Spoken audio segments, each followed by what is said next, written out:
This bit is for my biker. कौन है ये? अरे ना तो आज हम करने वाले हैं एक्सरसाइज 2.1। बहुत ही इंटरेस्टिंग और बहुत ही आसान एक्सरसाइज है, लेकिन बच्चे मन के सच्चे और अच्छे बार बार क्वेश्चन पूछ रहे हैं कि भैया हमारी 11th क्लास बर्बाद हो चुकी है, 12th क्लास में हम पढ़ें और दोबारा 11th पढ़ के आएँ। तुम कहीं कुछ नहीं करो, तुम सिर्फ अपने 11th वालों को समझाओ कि बेटा 11th में पढ़ना स्टार्ट कर दो, और 12th क्लास की टेंशन हम लेते हैं कि 12th क्लास में इसलिए जो भी कोर्स हो, चाहे फिजिक्स हो, चाहे केमिस्ट्री हो, चाहे मैथ का हो, जो भी कोर्स और जो भी कंटेंट प्रिपेयर किया जा रहा हो, इसको ध्यान में रख के किया जा रहा है कि तुमने 11th कुछ नहीं पढ़ी है, और 12th क्लास में कैसे हम लोग बहुत अच्छे मार्क्स अचीव कर सकते हैं। यही सिचुएशन, यही प्रॉब्लम को देख के बिल्कुल कोर्स और कंटेंट बिल्कुल फ्रेश प्रिपेयर किया जाए, चाहे फिजिक्स हो, चाहे केमिस्ट्री हो, चाहे मैथ का हो। लिंक तुम्हें डिस्क्रिप्शन में मिल जाएगी। लेकिन 12th क्लास में कुछ बातें याद रखनी पड़ेंगी, वो है कि तुम्हें अभी से पढ़ना शुरू करना पड़ेगा, तब जाके आखिरी टाइम में कुछ कर पाओगे। समझे कि नहीं? बातें बहुत हो चुकी हैं फालतू। अब हम चलो पढ़ते हैं टॉपिक के ऊपर। मैंने क्या कहा, 2.1 बहुत आसान है, लेकिन एक बार जिसने अगर पहली वाली वीडियो नहीं देखी, जिसमें मैंने इंट्रोडक्शन बताया है कि आखिरकार ट्रिग्नोमेट्रिक फंक्शन कैसे इन्वर्स ट्रिग्नोमेट्रिक फंक्शन हो सकता है, मतलब कैसे वो इन्वर्टिबल हो सकता है, उसके बारे में मैंने बात की है, बताया कि क्या से ग्राफ फलाना है, पूरा मतलब हाँ थोड़ा बेसिक समझाया कि क्या मतलब है।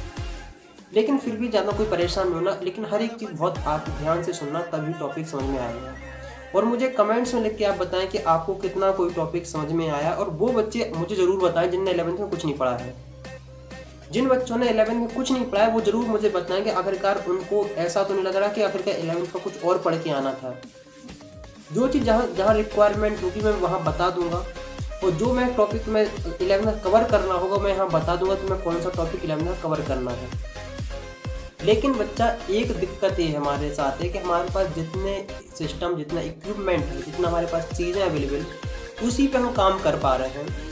कि कई लोग कहते हैं कि भैया आपकी वीडियो की क्वालिटी ख़राब है, तो मैं मान के चलता हूँ वीडियो की क्वालिटी ख़राब हो सकती है। जैसे कभी भैंस की आवाज़ आ सकती है, कभी गाय की आवाज़ आ सकती है, कभी कैमरा ब्लर कर सकता है, कभी कुछ कम दिख सकता है, हो सकता है, लेकिन कंटेंट बेस्ट है। मैं कंटेंट पे ज़्यादा फोकस कर रहा हूँ, अब जितनी चीज़ें तो उतना मैं कवर करने की कोशिश कर रहा हूँ। आप सब सपोर्ट करें तो हम लोग बहुत अच्छे से करेंगे। मेरा एक ही काम ये है कि मैं आपको बहुत अच्छे से गाइड करूँ, आप कुछ अपनी लाइफ में अच्छा अचीव करें। इसलिए तुमने देखा होगा, किसी ने देखा हो, जो मेरी सजेशन, जो मैं आपको कुछ एडवाइस टिप्स देता हूँ, कुछ बताता हूँ, समझाता हूँ, मैं उनमें अक्सर ऐड नहीं लगाता हूँ, क्योंकि मैं मान के चलता हूँ कि यार कुछ चीज़ अगर बताने वाली चीज़ है ना, तो उसमें कैसा पैसा का धंधा करना।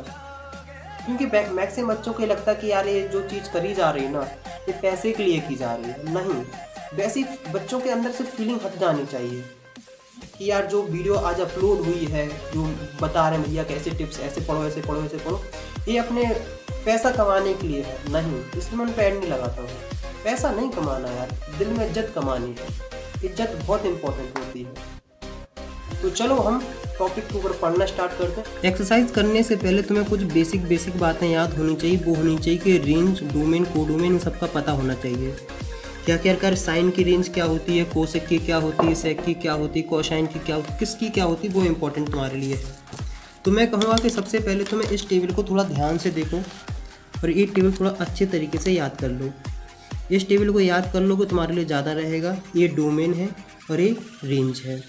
रेंज मतलब कि जिसके बीच में तुम्हारा आंसर आने वाला है, और डोमेन मतलब है कि जहाँ से तुम इनपुट लेने वाले हो।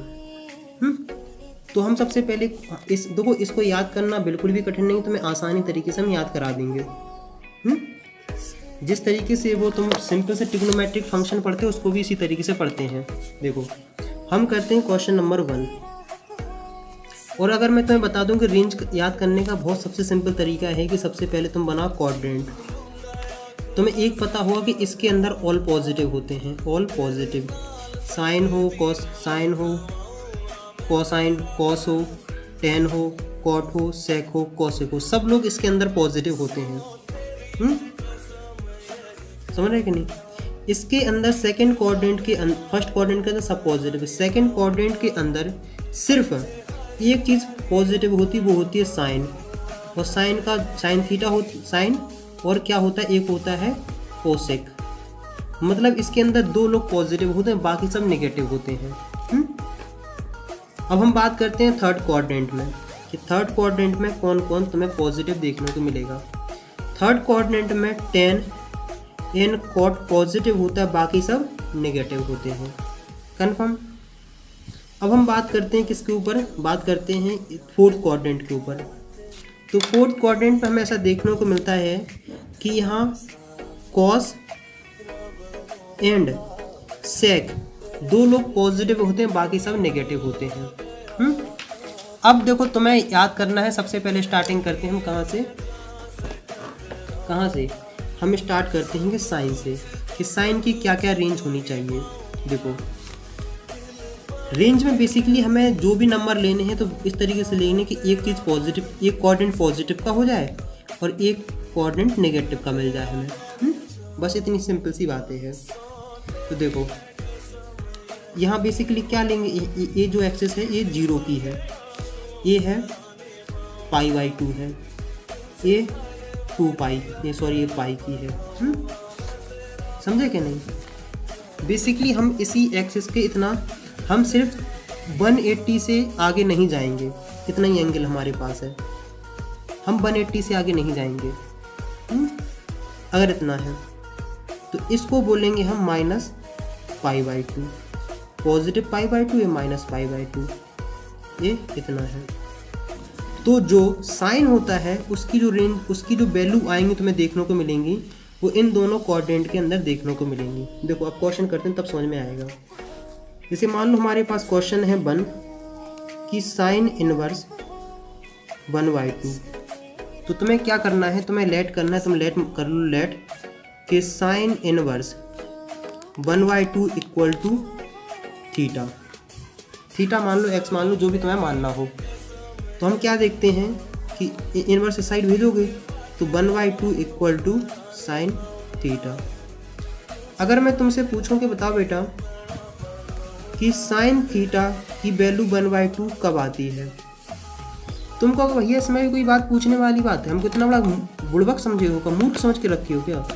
कहोगे देखो भैया टेबल वैसे हल्की फुल्की हमें याद है, हम कहेंगे कैसे, तुम कहोगे देखो 0 1 1/2 √3/2 और 1/√2। तुम कहोगे देखो भैया यहाँ साइन होता है, यहाँ कॉस होता है। अगर बेसिक ट्रिग्नोमेट्री किसी को पढ़नी हो, नहीं आती हो, तो लिंक डिस्क्रिप्शन में मिल जाएगी, वहाँ से मैंने बेसिक ट्रिग्नोमेट्री पढ़ा रखी है। तुम कहोगे देखो साइन 1/2 वैल्यू कब आती है, हम कहेंगे ये 1/2 है, यहाँ 1/2 है, 1/2। तुम कहोगे देखो भैया ये 0 है, π/6 मतलब 30 डिग्री है, और ये π/4 मतलब 45 डिग्री है। देखो तुम कहोगे देखो ये साइन थीटा इक्वल टू 1/2 की वैल्यू तब आती है जब थीटा की वैल्यू हम लेते हैं, कितनी लेते हैं, तुम कहोगे भैया जब लेते हैं π/6। तो हम कहेंगे देखो बेटा आंसर हो गया है, आंसर हो गया है। हम कहेंगे देखो कि साइन इनवर्स 1/2 की वैल्यू है π/6।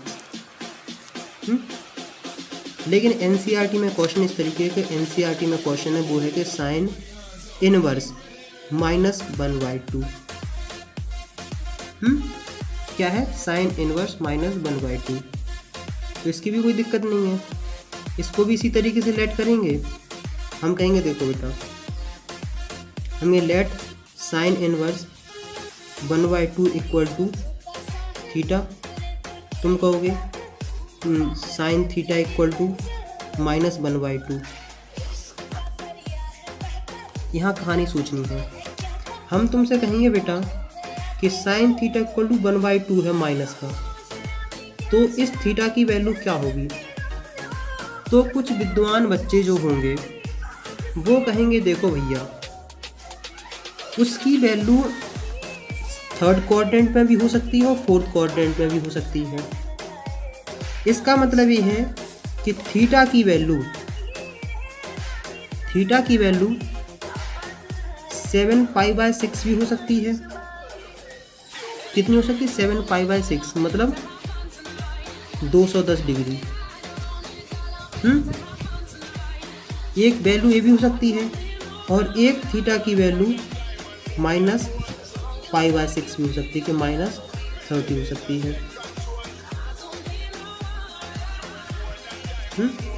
-30 का मतलब है कि यहाँ से लोगे, क्या होगा, यहाँ से लोगे, या फिर इसी को अगर तुम लिखना चाहो तो किसको लिख लोगे, तुम लिख लोगे 11π/6। तुम कहोगे भैया दो चीज़ें हो सकती हैं, अब बता तुम्हें कौन सा आंसर लेना है। तो हम कहेंगे देखो बेटा बेसिक हमने तुम्हें कहाँ से क्या समझाया था, हमने समझाया था कि इसका आंसर जो होगा वो फर्स्ट क्वाड्रेंट में आएगा या एक सेकेंड क्वाड्रेंट में आएगा। अगर ये देखो इसके अंदर वाली वैल्यू पॉजिटिव है तो इसका आंसर आएगा फर्स्ट क्वाड्रेंट में, अगर इसके अंदर वाली वैल्यू नेगेटिव है तो इसका आंसर आएगा फोर्थ क्वाड्रेंट में। तो हम कहेंगे बेटा आंसर वो होता है जो फोर्थ क्वाड्रेंट में आता हो। तुम कहोगे भैया इसका आंसर होगा -π/6, तो हम क्या लिखेंगे, हम लिखेंगे कि साइन इनवर्स -1/2 इक्वल टू होगा -π/6। -π/6 का तो मतलब क्या है कि ग्राफ है, इस तरीके से तुम एंगल ले लो, इसको ऊपर वाला पॉजिटिव नीचे वाला नेगेटिव, तो -π/6। कोई घबराओ नहीं, आगे आगे क्वेश्चन करेंगे तो और आसान से होते जाएंगे। अब देखो हम बात करते हैं किसके ऊपर, question number second. Question number second है कॉस। एक्सरसाइज बहुत आसान है, बिल्कुल नहीं घबराना है। 3/2 क्या है, 3/2 हमने देख लिया है। अब देखो इसकी वैल्यू हमें निकालनी है। क्वेश्चन नंबर कितने हैं, क्वेश्चन सिर्फ हमारे पास है 14 क्वेश्चन है, सब आसान है। देखो हम कहेंगे लेट करो cos inverse √3/2 equal two by, confirm है। हम कहेंगे कि √3/2 इक्वल टू तुम कहोगे कॉस बाई, कुछ नहीं, इसको यहाँ ऐसे सोच लो भेज दिया तो जो इनवर्स था वो इसमें सिंपल में चेंज हो जाएगा। तो हम कहेंगे बेटा बताओ कि कॉस थीटा इक्वल टू √3/2 है, तो मैं पूछूंगा कि बताओ बेटा कि इसका आंसर क्या होगा। हम पूछेंगे बेटा √3/2 कब आती वैल्यू, तुम कहोगे भैया इसमें कोई रॉकेट साइंस थोड़ी है। जब cos 30 या बोल सकते हैं cos पाई के फॉर्म में लिखेंगे π/6 होता है तो आंसर आता है √3/2। क्या आता है, √3/2। तो मैं कहूँगा बस आंसर आ गया है। हम कहेंगे देखो cos इनवर्स √3/2 की वैल्यू होती है कितनी, π/6। ये कौन से क्वाड्रेंट में है, ये क्वाड्रेंट में है फर्स्ट में। तो जो कॉस की जो रेंज होती है वो रेंज होती है 0 से लेके पाई तक। बताते हैं इसका मतलब क्या है। इसका मतलब है कि अगर तुम कॉस की कहानी पढ़ रहे हो तो अगर इसके अंदर वाली वैल्यू पॉजिटिव है तो इसका आंसर आने वाला है फर्स्ट क्वाड्रेंट में। अगर इसके अंदर की वैल्यू नेगेटिव है तो इसका मतलब है कि इसका आंसर आने वाला है सेकेंड क्वाड्रेंट में। अगर तुम्हारे पास क्वेश्चन क्या होता है, तुम्हारे पास होता है क्वेश्चन कॉस इनवर्स -√3/2 क्या होता, अब होता तुम्हारे पास ये वाला आंसर। अब इसमें पता लगाना होता कि बताओ इसकी वैल्यू क्या होगी। तुम वही कहानी वही है कि लेट y इक्वल टू हो जाएगा तो -√3/2 cos y। तो बेसिकली मतलब कॉस हम इस बाई का थीटा जो भी मानना मान लो, cos थीटा इक्वल टू -√3/2। अब बेसिक सी दिमाग लगाना है कि आखिरकार कि -√3/2 कब आती है,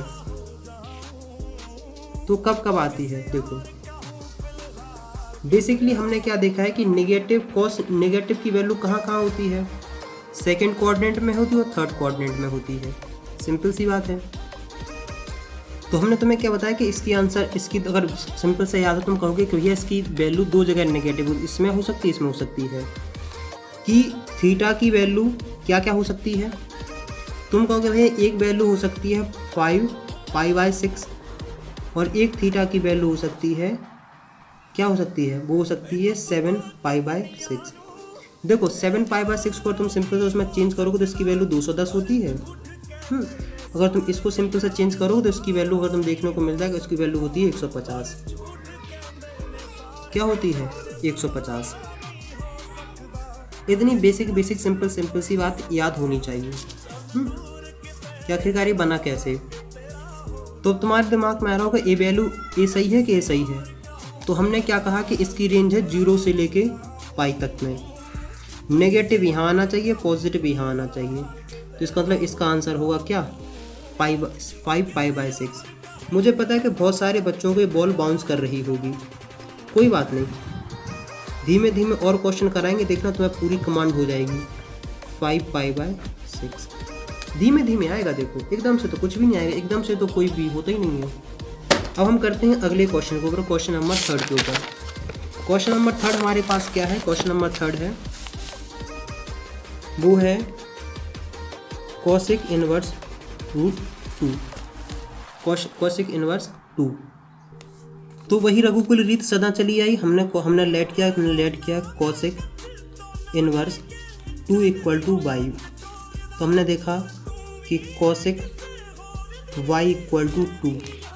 हम कहेंगे बेटा अगर तुम्हारे पास, क्योंकि थीटा बेसिकली ज़्यादा अच्छे समझते हैं इसलिए हम थीटा बार बार बोल रहे हैं, कोसेक थीटा = 2 है, तो हम बोलेंगे कि बेटा थीटा की वैल्यू क्या है। तुम कहोगे भैया इसमें कौन सी बड़ी बात है यार, बार बार लगे पूछने हो। तो तुम कहोगे भैया देखो इतना बेसिक हमें आती है, अगर नहीं आती तो लिंक डिस्क्रिप्शन में वहाँ से जाके बेसिक एक बार ट्रिग्नोमेट्री पढ़ लें। तो अगर देखो ये थीटा की वैल्यू जब 30 होती है तो कोसेक 30 की वैल्यू 2 आती है। तुम कहोगे अगर इसी को पाई के फॉर्म में लिखने के लिए बोलते हम लिखे देते हैं, इसका आंसर होता है पाई/6। तुम कहोगे देखो ये ज़्यादा बकवास तो करना नहीं अब, तो इसका आंसर होगा कोसेक इनवर्स 2 = पाई/6। क्या है, पाई/6। और ये सब कौन सी वैल्यू है, प्रिंसिपल वैल्यू। क्या है, प्रिंसिपल वैल्यू। मैं एक चीज़ बताऊं कि कोसेक इनवर्स 2 की वैल्यू बहुत कई सारी पॉसिबल थी, लेकिन हमने पाई/6 क्यों लिए, क्योंकि यही है प्रिंसिपल वैल्यू। क्या है, प्रिंसिपल वैल्यू। प्रिंसिपल वैल्यू मतलब कि जो उसकी हमने डिफाइंड रेंज करी है ना उसके अंदर आनी चाहिए, और इसकी रेंज होती है -π/2 से लेके π/2।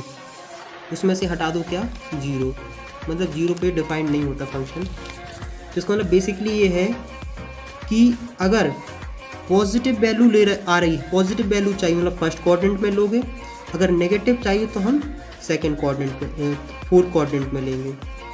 आगे सारे कराएंगे। इसका साइज से रिलेटेड एक क्वेश्चन है, कोसेक इनवर्स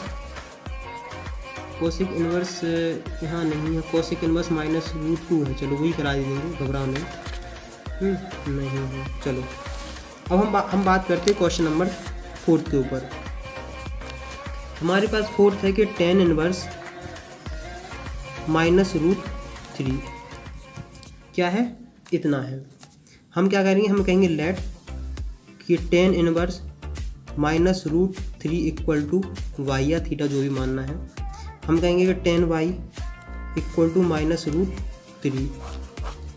कन्फर्म, कोई दिक्कत कोई समस्या मेरे हिसाब से तो नहीं आनी चाहिए। अब बस तुम्हें दिमाग लगाना है कि इसका आंसर क्या होगा। हमें कुछ नहीं बेटा, ग्राफ बनाओ, ऐसे बनाओ, ऑल पॉजिटिव, साइन और कोसेक पॉजिटिव, इसमें tan एंड cot पॉजिटिव, और यहाँ सिर्फ cos पॉजिटिव और sec पॉजिटिव, फोर्थ क्वाड्रेंट। तो हमने क्या बोला कि हमें सिर्फ 2 क्वाड्रेंट चाहिए जहाँ एक जगह पॉजिटिव और एक जगह नेगेटिव देखने को मिल जाए। तो क्या करोगे, तो सिंपल सा हम क्या लेंगे, हम देखो एक इसका क्वाड्रेंट ए रहा, अगर ए वाली वैल्यू पॉजिटिव है, क्या है, ए अगर पॉजिटिव है तो इसका आंसर आने वाला है फर्स्ट क्वाड्रेंट के अंदर, और अगर ये वैल्यू नेगेटिव है तो इसका मतलब इसका आंसर आने वाला है फोर्थ क्वाड्रेंट के अंदर। कंफर्म है, क्या है, कंफर्म है। तो हम बेसिकली पूछेंगे कि बता बेटा कि tan इनवर्स √3 है, इसका आंसर क्या होगा। तुम कहोगे भैया इसमें कोई बड़ी बात नहीं है कि हम तुमको भैया रिलेट करेंगे y, tan y = √3। हम कहेंगे बेटा बताओ कि √3 की वैल्यू क्या होती है, √3 की वैल्यू क्या होती है। तुम कहोगे भैया इतनी बेसिक सिंपल सी बात नहीं पता है, जब थीटा की वैल्यू 60 डिग्री या फिर जैसे बोलते तुम π/3 होती है, तब जाके उसकी वैल्यू √3 आती है। अब कोई देखो एक्स्ट्रा दिमाग ना लगाना कि भैया थीटा है 60 डिग्री आप पाई में क्यों आंसर ले रहे हो, क्योंकि जिस हिसाब से आंसर ले रहे हैं देखो मेन पर्पज़ है तुम्हें समझ में आना चाहिए। किस तरीके से समझना है वो भी एक अलग ही कला है। तो सबसे इम्पोर्टेंट है कि हमें आंसर जो लेते हैं वो बेसिकली लेते हैं पाई के फॉर्म में, रेडियन के फॉर्म में। हाँ, अब हम बात करते हैं आगे। तो हमने क्या कहा, तुम कहोगे भैया कि अगर थीटा ए बाई की वैल्यू अगर π/3 होती तो आंसर वैल्यू आती √3। हम कहेंगे तो तुम कहोगे भैया कि tan इनवर्स √3 = π/3 होगा। हम कहेंगे बेटा अगर ये नेगेटिव है तो इसका मतलब तुम कहोगे -π/3 आंसर होगा। तो हम क्या करेंगे, हम कहेंगे tan इनवर्स -√3 की वैल्यू होगी कितनी, -π/3। किसके अंदर आ गई है, फोर्थ क्वाड्रेंट के अंदर आ गई है। देखो क्वेश्चन नंबर करने वाले हैं 5वां। यहाँ से बहुत सारे तुम लोगों के डाउट्स क्लियर हो जाएंगे। क्वेश्चन नंबर 5वां काफ़ी इंपॉर्टेंट है, बहुत ध्यान से सुनना।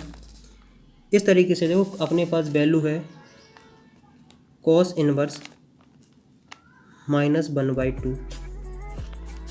क्या है, cos इनवर्स -1/2। वही कहानी है कि लेट cos इनवर्स -1/2 = बाई, तो cos बाई = -1/2। यहाँ तक तो तुम कर लोगे, यहाँ तक तो किसी को कोई दिक्कत नहीं आती है। यहाँ तक तो किसी भी बच्चे को कोई भी दिक्कत समस्या नहीं आती है।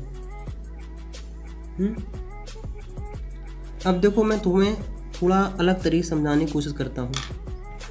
अगर मैं पूछूं कि बता बेटा cos थीटा = 1/2 है तो थीटा की वैल्यू क्या होनी चाहिए, पाई के फॉर्म में। तुम कहोगे कि भैया इसकी वैल्यू हो जाएगी π/3 मतलब 60 डिग्री। कोई दिक्कत कोई समस्या मेरे हिसाब से यहाँ तक तो नहीं आनी चाहिए। कंफर्म है। अब देखो, अब बात आती है नेगेटिव के ऊपर। क्या आती है, नेगेटिव के ऊपर। तो हम क्या कहेंगे कि बहुत यहाँ थोड़ा यहाँ मैं सोच रहा हूँ कि इसे और भी इतना आसान बनाया जाए कि तुम्हें बहुत जल्दी समझ में आए। तो मैं तुमसे एक बात कहूँगा, ये वाला नेगेटिव इस साइड ट्रांसफ़र कर दो। तो नेगेटिव cos पाई = 1/2। कन्फर्म है। इसका मतलब ये है कि cos π/3 = 1/2 होता है। कन्फर्म है, कोई दिक्कत नहीं, कोई समस्या नहीं। अब तुम्हें यहाँ से ध्यान देना है। तुम अगर एक चीज़ जानते हो कि बहुत ध्यान से कि इम्पोर्टेंट बात है कि इसी को तुम क्या लिखते हो, इसी को तुम लिखते हो cos पाई - π/3। अब कुछ बच्चों के दिमाग में समझ में नहीं आया होगा। क्या नहीं आया होगा, पता है, क्योंकि यहीं से तो बिल्कुल तोते उड़ने स्टार्ट हो गए होंगे तुम्हारे। क्या आखिरकार बच्चों के दिमाग में नहीं आ रहा होगा कि आखिरकार भैया इसको तुम सिंप्लीफाई 2π/3 कर दोगे आंसर तो आ जाएगा। लेकिन बेसिक बच्चों के दिमाग में ये है कि भैया आपने ये जादू कर कैसे दिया। तो बेसिक से एक चीज़ मैं तुम्हें याद दिलाता हूँ कि देखो इसको चलो जितना अपन ने पढ़ा भूल जाओ। हमने तुमसे क्या कह रखा है कि जो cos होता है उसकी जो रेंज है, मतलब उसका जो आंसर आएगा वो आएगा फर्स्ट क्वाड्रेंट में या फिर सेकंड क्वाड्रेंट में। अगर पॉजिटिव है तो फर्स्ट क्वाड्रेंट में आएगा, अगर नेगेटिव है तो सेकंड क्वाड्रेंट में आएगा। इसका मतलब ये है कि अगर ये वाली वैल्यू पॉजिटिव है तो मतलब फर्स्ट क्वाड्रेंट में आंसर आने वाला है, अगर नेगेटिव है तो सेकंड क्वाड्रेंट में आंसर आने वाला है। इतना तो बेसिक सिंपल से जानते हो कि नहीं जानते हो। देखो इतना तो बेसिक सिंपल पता होना चाहिए। इतना देखो तुमने जान लिया है। अब तुमने क्या भी देख लिया है कि cos इनवर्स -1/2 है। तुमने क्या देखा कि इसका आंसर क्या है, नेगेटिव है। ये वैल्यू नेगेटिव है, इसका मतलब है कि आंसर आने वाला है सेकंड क्वाड्रेंट में। तो हम तुमसे कहेंगे कि बेटा तुम सिंपली इतना पता लगा लो कि cos इनवर्स 1/2 की वैल्यू क्या है। तुम कहोगे भैया cos इनवर्स 1/2 की वैल्यू हम जो पता लगाते हैं वो पता होती है π/3। क्या होती है π/3। अभी हाल मैंने बताया कि नहीं बताया, ये बताया π/3 आया है। मैं कहूँगा तुमने एक चीज़ डिसाइड कर ली कि सेकंड क्वाड्रेंट में क्योंकि नेगेटिव है, तुम्हें कुछ नहीं करना, तुम्हें करना है cos इनवर्स।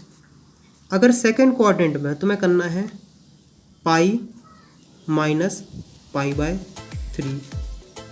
जो भी इसका आंसर है वही तुम्हें आंसर देखने को मिलेगा। सॉरी यहाँ मतलब बेसिकली ये रहेगा। तुम्हें क्या करना है, तुमने जान लिया कि किस में है, सेकंड क्वाड्रेंट में इसका आंसर है। तुम्हें cos इनवर्स की वैल्यू लिखनी है कैसे, -1/2 है, तुम रखो π-π/3, आंसर आएगा 2π/3। अगर ऐसे भी समझ में नहीं आया तो कोई बात नहीं, आगे और भी क्वेश्चन है उससे हम सब बहुत क्लियर करेंगे। क्योंकि बेसिकली दिक्कत आती है बच्चों को नेगेटिव में, कि नेगेटिव का लॉजिक समझ में नहीं आता है। जब हम 4-5 क्वेश्चन और कर लेंगे तुम्हें और समझ में आएगा। देखो और अच्छी बात है कि हमारे पास tan इनवर्स नेगेटिव का ही आंसर है। देखो कि बेसिकली इसमें सबसे ज़्यादा दिक्कत आती है वो आती है बच्चों को cos में, sec में। हमने क्या कहा, हमारे पास क्वेश्चन नंबर है छठवां क्वेश्चन क्या कहता है कि छठवां क्वेश्चन कहता है कि tan इनवर्स 1/, आंसर मतलब tan इनवर्स -1 का आंसर। हम कहेंगे वही let tan inverse -1 tan inverse 1 = y, confirm है। हम कहेंगे कि tan y = -1। अब हम वही तुमसे कहाँ क्वेश्चन पूछेंगे कि आखिरकार इसकी रेंज तुम्हें याद होनी चाहिए, फर्स्ट क्वाड्रेंट है और फोर्थ क्वाड्रेंट है। नेगेटिव आंसर है, क्या है, नेगेटिव आंसर है। तो हमें क्या करना है कि मतलब इसका आंसर आने वाला है फोर्थ क्वाड्रेंट के अंदर, नेगेटिव इसके अंदर आने वाला है। तो हम क्या करेंगे कि तुम निकाल दो tan इनवर्स 1 की वैल्यू। तुम कहोगे tan 1 की वैल्यू होती है π/4, इतना तो आ जाना चाहिए। तो हम कहेंगे tan इनवर्स -1 की वैल्यू तुम पता क्या याद रखनी है, तुम्हें याद रखनी है 0 - π/4। तो आंसर क्या हो जाएगा, -π/4, कन्फर्म। तो इसका आंसर क्या होगा, इसका आंसर हो गया -π/4। और हम आगे बढ़ते हैं, हम क्वेश्चन नंबर करते हैं 7th पे। 7th है कि sec इनवर्स 2√3। यहाँ तो कुछ नहीं, लेट वही करेंगे, late sec inverse 2√3 = y, sec y = 2√3। 2√3 की वैल्यू तुम्हें पता होनी चाहिए, उसकी वैल्यू होती कितनी होती है, π/6। तो हम क्या करेंगे कि sec π/6 की वैल्यू होती है मतलब 30 डिग्री की होती है, √2/3। तो हम देखते हैं कि sec इनवर्स 2/√3 की वैल्यू होती है कितनी, π/6। तो ये रहा आंसर, यहाँ कोई दिक्कत नहीं लगानी है। अभी चेक करना है कि इसकी रेंज के अंदर है कि नहीं। इसका रेंज होता है 0, से लेके -π/2, इससे हटा दो बस। अगर ये समझ में नहीं आया तो कोई दिक्कत नहीं, अपन को मेन मतलब यहाँ से होता है कि भाई प्रिंसिपल वैल्यू आ रही कि नहीं। मतलब सेक है, सेक यहाँ फर्स्ट क्वाड्रेंट में और सेकंड क्वाड्रेंट में, पॉजिटिव यहाँ वैल्यू लाई करेगी, नेगेटिव यहाँ वैल्यू लाई करेगी। अगर यही क्वेश्चन तुम्हारा किस तरीके से घुमा के होता है, तुम्हारा क्वेश्चन घुमा के होता है ऐसा नेगेटिव का, तो बताइए इस नेगेटिव की वैल्यू क्या होगी। तो हम कहेंगे सेक इनवर्स -2/√3 की वैल्यू नेगेटिव में क्या होगी। हम कहेंगे नेगेटिव है, सेकंड क्वाड्रेंट है, तुम कर दो π-π/6। तो आंसर कितना हो गया, 5π/6। तो इसकी वैल्यू, इसके आंसर होता 5π/6। अब बिल्कुल क्लियर होते जाना चाहिए। क्वेश्चन नंबर 8वां क्या है, cot इनवर्स √3। रघुकुल रीत सदा चली आई, वही क्वेश्चन करते जाएंगे। cot inverse let cot inverse √3 = y। तो हम क्या करते हैं, cot y = √3। हम कहेंगे √3 cot की वैल्यू कब आती है, तुम कहोगे भैया जब थीटा की वैल्यू कितनी होती है, 30 होती है, तब जाके cot y की वैल्यू √3 आती है। तो हम कहेंगे हम कहेंगे थीटा की वैल्यू पाई/6 होती है, तो उसका मतलब 630 होता है। तो तुम कहोगे भैया कि कॉट इनवर्स रूट 2 की वैल्यू आ गई है पाई/6। हम कहेंगे बहुत खुश रहो बेटा, खुश रहो। अगर हम पूछेंगे कॉट इनवर्स नेगेटिव रूट 2 क्या होगी, तुम कहोगे भैया 0 माइनस पाई/6 कर देते हो, आंसर आ जाएगा माइनस पाई/6 हो जाएगा। तो हम क्वेश्चन नंबर आगे को बढ़ते जाते हैं। रेंज में हम परेशान नहीं होंगे, हमें ज़्यादा परेशान नहीं होना है। हम क्वेश्चन नंबर 9 पे आ जाते हैं। क्वेश्चन नंबर 9 हमारे पास है, बहुत अच्छा क्वेश्चन है, इसको बहुत ध्यान से सुनना, तुम बिल्कुल डिस्टर्ब नहीं होना। मैं तुम्हें डिस्टर्ब करने की पूरी कोशिश करता रहूँगा, कंसंट्रेट करते रहो। हम कहेंगे देखो कॉस इनवर्स -1/√2 को लेट कर लो किसके बराबर, बाई के बराबर। तुमने कर लिया भैया, बाई के बराबर कर लिया है। तुम कहोगे देखो भैया कॉस y इक्वल टू -√2। हम कहेंगे बिल्कुल सही बात है। हम तुमसे पूछेंगे कि बताओ बेटा कि cos y इक्वल टू 1/2 कब होता है। तुम कहोगे भैया y की वैल्यू अगर 45 डिग्री मतलब पाई/4 होता तो इस पाई/4 होता तो इसका आंसर आता है 1/2। हम कहेंगे नेगेटिव लगा, तो नेगेटिव मतलब क्या होता है, cos इनवर्स -1/2 नेगेटिव लगा। हम तो कहेंगे तुम क्या कर दो, पाई माइनस पाई/4। तुम कहोगे तो 3 पाई/4 इसका आंसर हो जाएगा बस। अगर हम पूछते कि cos इनवर्स 1/2 का आंसर क्या है, तुम कहोगे भैया पाई/4 है। और अगर क्वेश्चन पूछ लिया जाए कि cos इनवर्स -1/2 का वैल्यू क्या है, तुम कुछ नहीं करना, तुम्हें पाई माइनस और फिर वैल्यू रख दो पाई/4, तो बस आंसर हो जाता है, काम खत्म, पैसा हजम। तो 3 पाई/4 इसका आंसर हो जाएगा। अब वही क्वेश्चन तुम्हारे पास आता है, तो तुम्हारे पास क्वेश्चन आता है क्या, तुम्हारे पास क्वेश्चन है 10th क्वेश्चन है कि भैया कॉसेक। अब किसी के दिमाग में ये भी आ सकता है कि भैया कब पाई से करें, कब 0 से करें। तो मैं कहूँगा कि देखो जब भी है इसे बोलते हैं रियल एक्सेस। अगर तुम्हारे पास बात चल रही है किसकी, साइन की, टेन की, तो हम 0 से माइनस करेंगे। और अगर बात चल रही है किसकी, सेक की, कॉसेक की, तो हम पाई से माइनस करेंगे। अगर देखो साइन की, कॉसेक की, टेन की, कॉट की बात चले तो 0 से करेंगे। हम बात करते हैं, हमारे पास क्वेश्चन है कि कॉसेक इनवर्स -√2। हम कहेंगे बेटा तुम कुछ नहीं, कॉसेक इनवर्स -√2 की value equal two by put कर लो। तुम कहोगे भैया कॉसेक y की वैल्यू -√2 हो जाएगी। हम कहेंगे अच्छी बात हो जाएगी। हम कहेंगे इसका आंसर तुम्हें क्या देखने को मिलेगा, तुम कहोगे भैया बहुत आंसर तो सिंपल है, कोई इसमें दिमाग नहीं लगाना है। हम कहेंगे बताओ हम कहेंगे अगर तुम्हारे पास क्वेश्चन है कि कॉसेक y इक्वल टू √2 है, तो y की वैल्यू क्या होगी। तुम कहोगे भैया y की वैल्यू कोई दिक्कत नहीं, y की वैल्यू होगी पाई/4। तो हम कहेंगे देखो बेटा पाई/4 है, तो इसका मतलब क्या है कि अगर तुम्हारे पास कॉसेक इनवर्स -√2 है, अगर मान लो प्लस होता तो आंसर कितना होता, पाई/4 होता। अगर तुम्हारे पास कितना है आंसर, कॉसेक इनवर्स -√2 है, तो इसका आंसर हो जाएगा 0 माइनस पाई/4।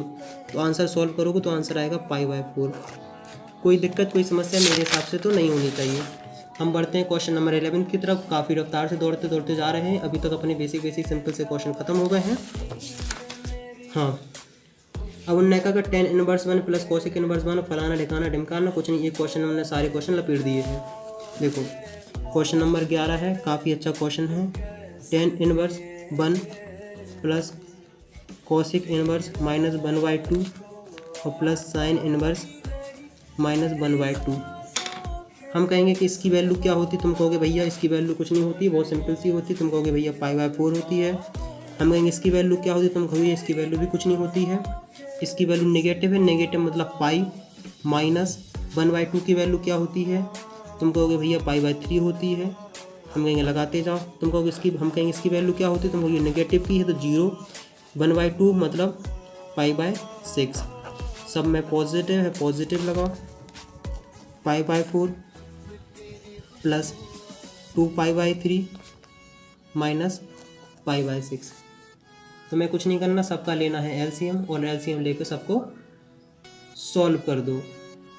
तो एलसीएम लेके जब तुम सॉल्व करोगे तो वही एलसीएम आएगा 4 3 6 2 2 3 3 2 1 3 3 3 3 12।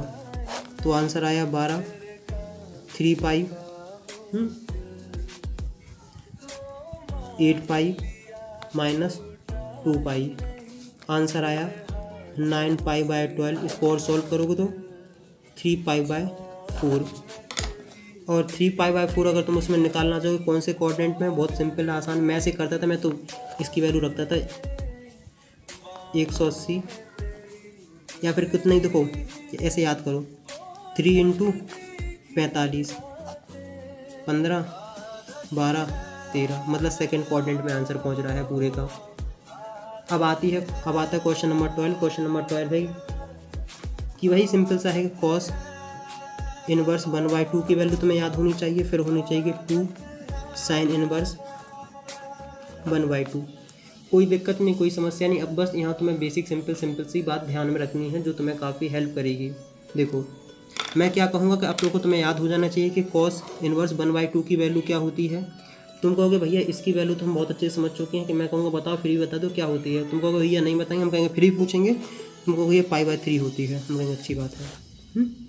फिर हम पूछेंगे बेटा इसकी वैल्यू क्या होती है इतने के अंदर की, तुम कहोगे ये कॉस इनवर्स 1/2 की वैल्यू होती है, कितनी होती है π/6 होती है, 2 का मल्टीप्लाई है, तो आंसर हो जाएगा π/3 प्लस π/3, आंसर होगा 2 π/3।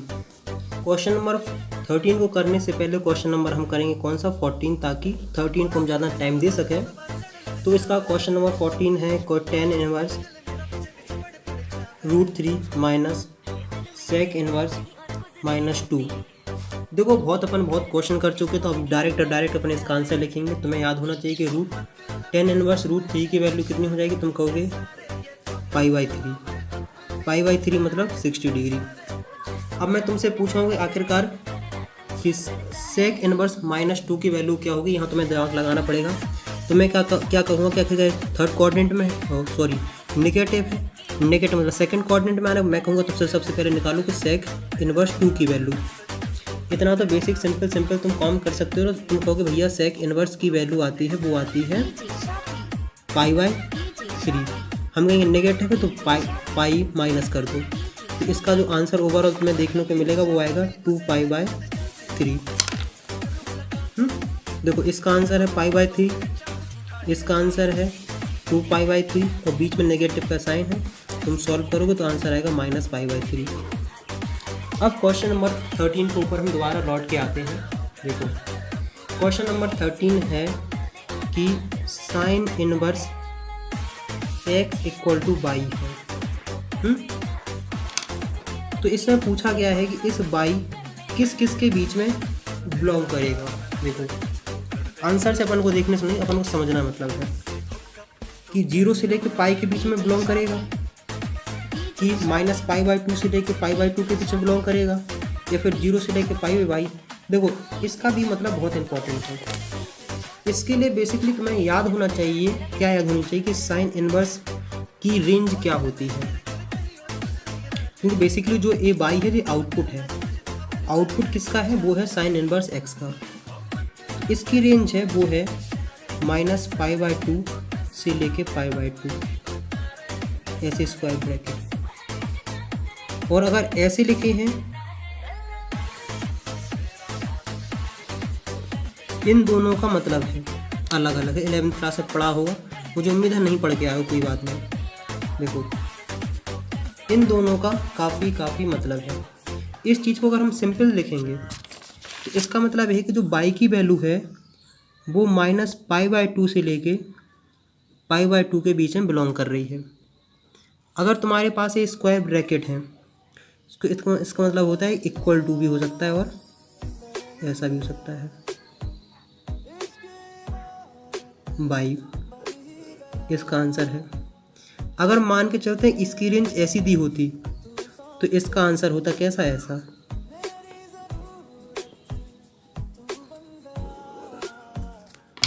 देखो इसका और इसका मतलब समझाते हैं। इसका देखो, इसका मतलब ये है कि y की वैल्यू π/2 भी हो सकती है,